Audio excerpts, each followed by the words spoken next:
Close your eyes for a second and picture a robot that can leap over obstacles, balance on one leg, and even dance to your favorite song. Now open your eyes. This isn't science fiction. It's the real world of robotics.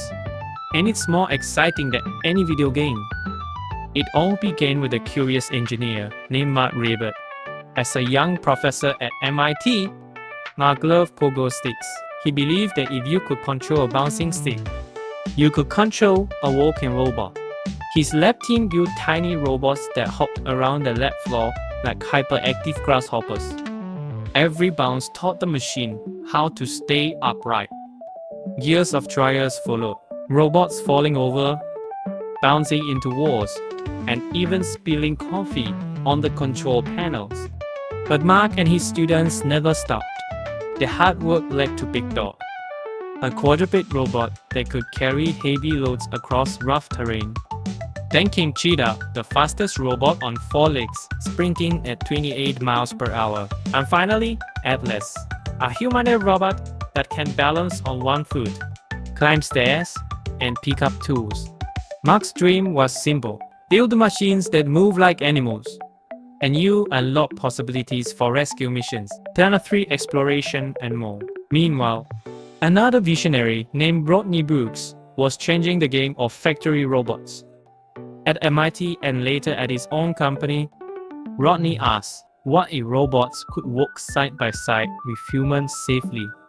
In traditional factories, giant arms slam into parts at high speed. A single mistake can mean danger. Rodney invented Baxter, a friendly robot with soft skin, built-in cameras, and easy programming that anyone can learn in minutes. Baxter doesn't need a PhD to operate. You simply guide its arm in the right path. Set a task, and it repeats with gentle precision. Small factories that once couldn't afford robots suddenly found a new teammate. Baxter can sort packages, test electronics, and even paint model cars, all without special safety cages or complicated code. Picture these two worlds colliding. The agile creatures of Boston Dynamics teaming up with the helpful cobots in factories.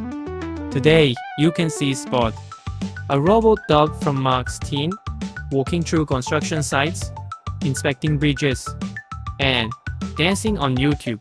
You can also see Baxter packing snack bars in a local food plant, working calmly alongside his human friend. The robots learn from us, and we learn from them. What does this mean for you, the curious high school student? It means the door's wide open. You don't need a giant budget or a secret lab. Start small. Build a wheel robot with a microcontroller. Program it to follow a line on the floor. Then add a camera so it can recognize color. Next, experiment with a simple arm that picks up small objects. Every tiny success teaches you balance and the magic of turning code into motion. In 10 years, you might be the one who teaches robots to swim like fish, climb like monkeys, or talk like frogs.